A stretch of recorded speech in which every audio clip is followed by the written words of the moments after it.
everyone, I'm Miss Kathy and I'm the Story Lady and I'm so happy you're here. Today we are going to read a Berenstain Bears book. I love Berenstain Bears books. And this one is called Hug and Make Up by Stan and Jan Berenstain. And today's book is dedicated to my friends who live in Chicago, Amy and Raymond. I hope you enjoyed the book. Nobody gets along nicely all of the time. Not the birds in the trees, not the squirrels in their hidey holes, not the deer in the forest, not even members of the bear family who live in a big tree house down a sunny dirt road deep in bear country. Mama Bear, Papa Bear, Brother Bear, Sister Bear, and Honey Bear got along nicely most of the time. They remembered to say please, thank you, and excuse me most of the time, except for baby Honey, who was just learning to talk. They were considerate of each other's feelings most of the time, and brother and sister tried not to take too long on the phone. But even happy families like the Bear family, who love each other very much, don't get along all of the time. It didn't happen very often, but there were days when the whole family woke up grouchy and got up on the wrong side of the bed. When it happened, though, it made for a bad day in the treehouse. It could start with brother or sister taking too long in the bathroom on a busy school morning. It could start with somebody leaving the cap off the toothpaste tube. It could start with somebody accidentally stubbing a toe. Yes, even Mama sometimes started off on the wrong foot. It didn't help when baby Honey decided to join in and start crying at the top of her lungs. Things got even worse at breakfast. Manners were forgotten. Nobody said, please pass the jam, or may I have the honey. The bears just reached and grabbed. Their dog, Little Lady, got a little worried and hid under the stairs. Goldie, the goldfish, hid in her underwater castle. Brother finished first and shouted at Sister, who was having a second helping of cereal. Come on, you slowpoke, or you'll make us late for the school bus. Who are you calling a slowpoke, you dumbhead? Sister shouted back.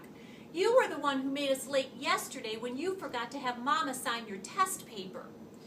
That'll be quite enough shouting and name-calling, roared Papa, banging the table so hard the whole treehouse shook. And quit banging the table, said Mama. You're worse than the cubs. Roar, said Papa, jamming his hat on his head and storming out the door. This is a bad day.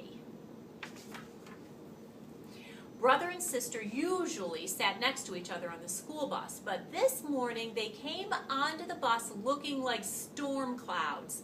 I saved your seats for you, said their friend Lizzie Bruin. I wouldn't sit next to him if he were the last bear on earth, said Sister. That goes double for me, said Brother, stomping to the rear of the bus. And all through recess and lunch break, they refused to have anything to do with each other. As soon as they got home from school, the shouting and arguing started all over again. They argued about where to have their after-school milk and cookies, on the kitchen table or in front of the television. They argued about which video to watch, the Bear Stooges or the Bearbie Show. Soon they were rolling around on the floor fighting over the remote. I've had quite enough of this fussing and feuding. There'll be no television today, said Mama. She not only took away the remote, she pulled the plug on the television.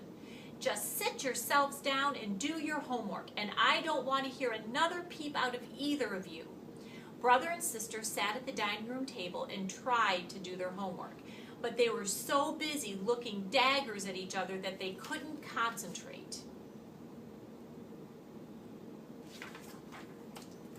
By the time Papa came in from his shop, the bears' bad day had become a full-fledged family feud.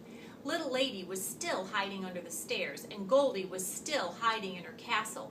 Angry silence filled the air. Grim-faced brother was trying to reach the next level on one of his video games, but he kept falling short. Tight-lipped sister was coloring in a coloring book, but she wasn't staying in the lines very well. Angry mama was trying to read a magazine. So Papa sat down and pretended to read the newspaper, but it's hard for folks who love each other to stay angry all day, especially if they really don't have anything to be angry about. Sister was the first to break the silence. Mama, she said. Yes, said Mama. That magazine you're reading, said Sister, starting to giggle. You've got it upside down. Why, so I do, said Mama with a small giggle of her own.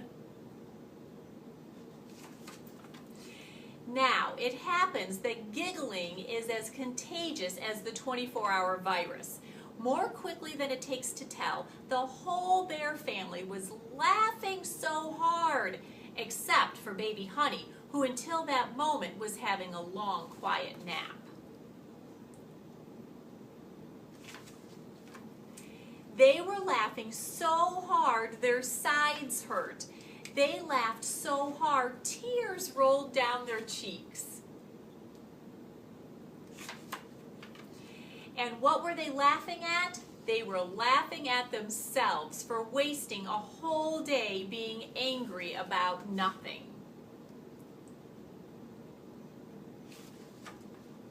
Little Lady came out from under the stairs, Goldie came out of her underwater castle, and Honey Bear saw her once angry family dry their tears and hug and make up.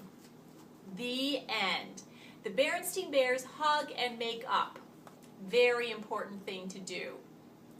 Books are the best, and I hope that you always remember that you are smart and you are strong, and you are brave, and you are kind.